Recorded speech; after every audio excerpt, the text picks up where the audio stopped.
everyone, and welcome back to my channel. My name is CJ Raymer and I write new adult and adult contemporary fiction, and I am going gray by choice. Today I'd like to talk about something that affects us all in no matter what area of your life, and it is called transition.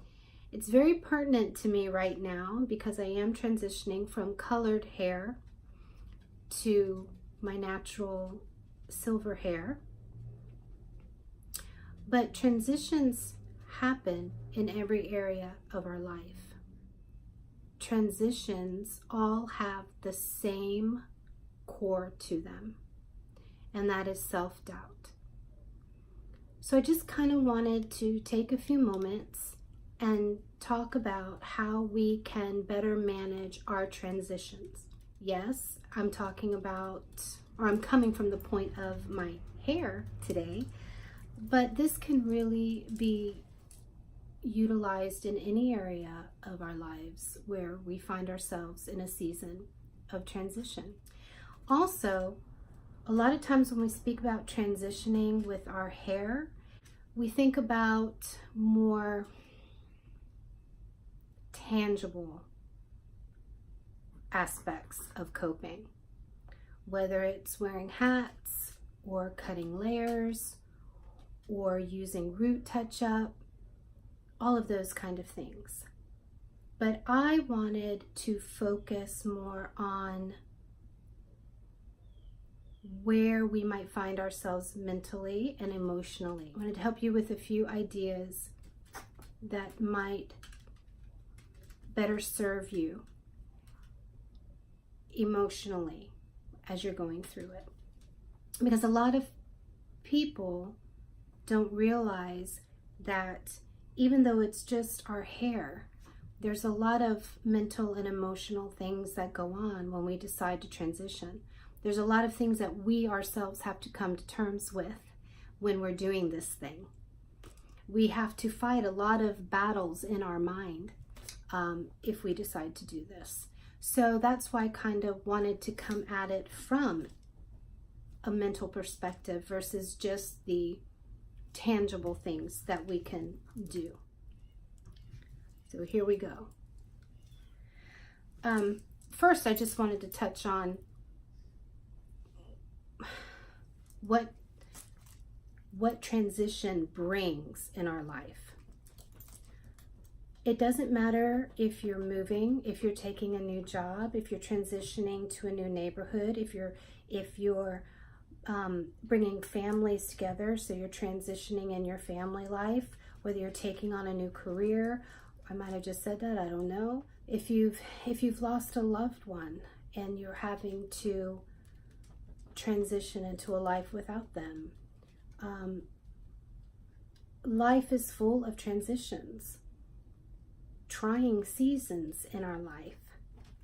Some transitions are huge and some transitions are small, but there's one common denominator, I think, that kind of flows through each and every one of those, and that's self-doubt.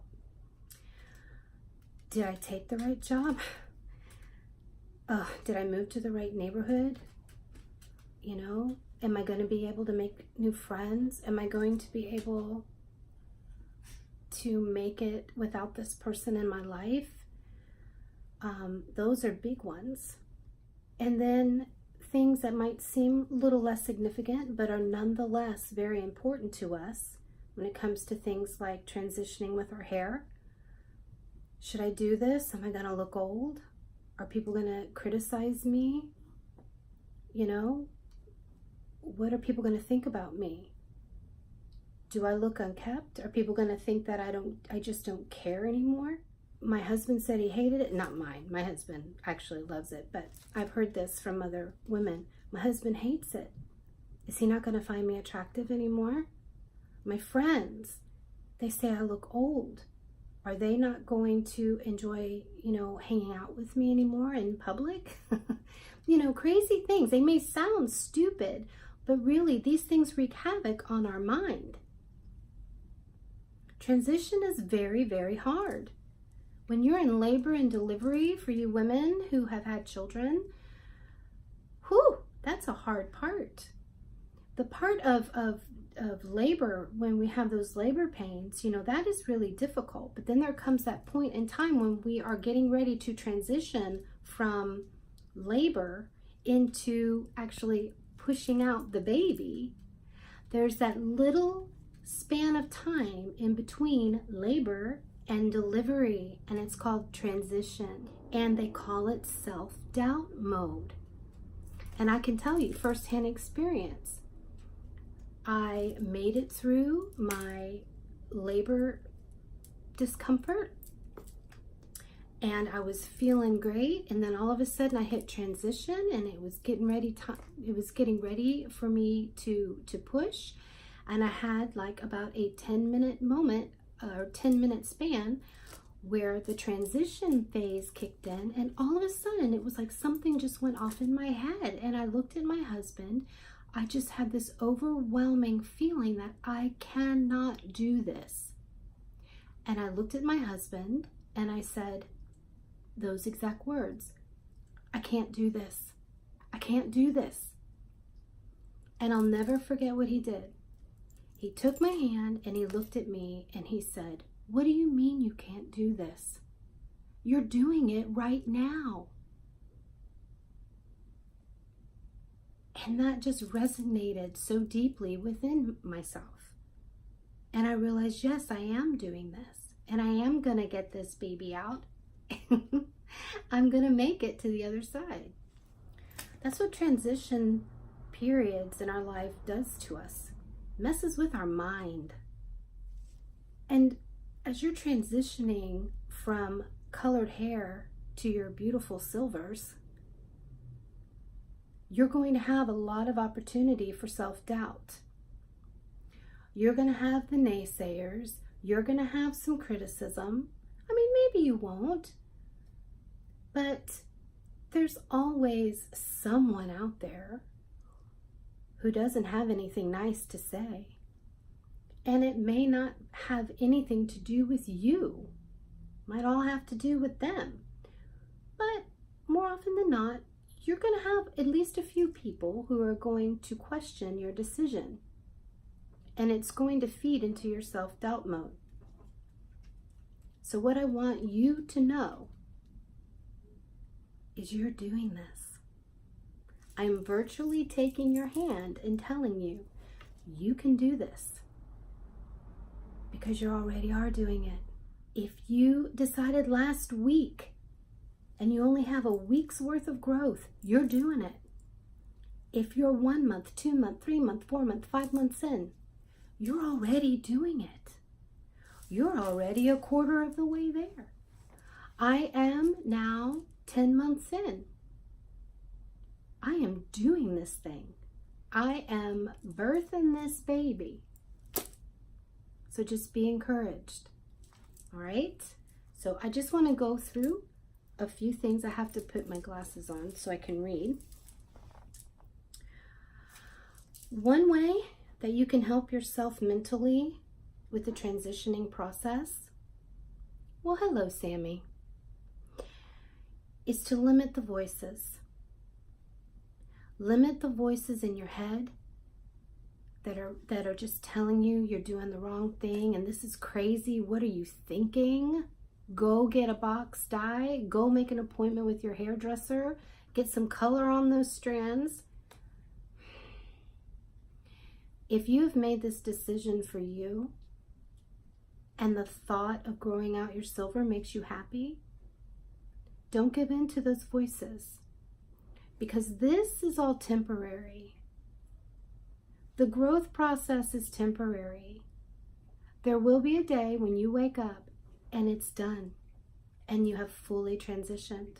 You have birthed that baby and you're going to be really, really happy.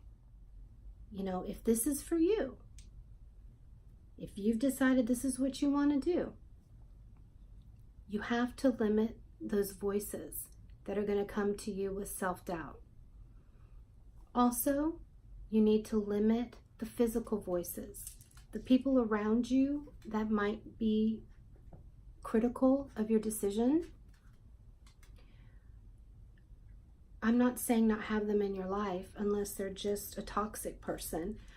But if there's someone in your life that is constantly telling you, I think you're making a mistake, I don't think you should do this, you need to let them know that when you want their opinion, you'll ask for it. And you don't want to hear their opinion anymore. You need to be bold enough to do that. You have to be able to limit these voices. You need to surround yourself with people who get you. If you don't have anyone, pardon me, in your physical circle, you need to join a Facebook group for silver hair support.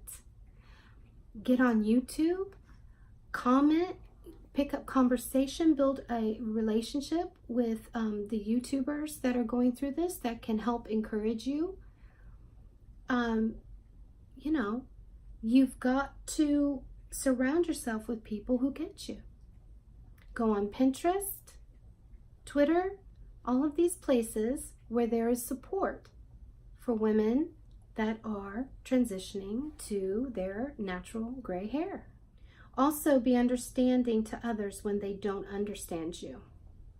That can be a big relief, because sometimes we have to realize that when people say negative things about our decision to transition with our hair, it's not really about us, it's about their own insecurities. So don't always be quick to get offended, or don't be quick to get offended. Just realize, you know what, the problem is with them, it's not with me. You know, focus attention on what makes you feel youthful. Maybe it's a new haircut. Maybe it's choosing some new colors in your wardrobe, because as our hair changes, you know, the colors of our makeup are going to change. We might change the color of the clothes that we wear. It changes a lot of things. Just maybe get a fresh new haircut so that you don't feel drab or dowdy. Just kind of a pick-me-up. It makes a big difference. I know just cutting my hair made a huge difference. Putting in bangs and putting in layers when my hair had been all one length and all down my back, I felt really dowdy. But when I cut it and put layers in, it really made me feel great. And it helped rekindle a little spark of youthfulness that I felt had slipped away as I was letting my gray grow out. And lastly, you're going to get to the other side. It's temporary. Keep telling yourself that every day if you have to. My hair will eventually be full-on gray, will be full-on silver. I'm going to get there. This is temporary. If I color it, I'm going to have to start all over again. Right? Well, I know this video has gone kind of long, but those are just a few things that I wanted to say. And if you're enjoying these videos, I would just encourage you to subscribe. And please leave a comment and let me know what you think. If there's anything you want to hear from me, I would love to hear from you about that. And I will see you next week. Have a great day. Bye.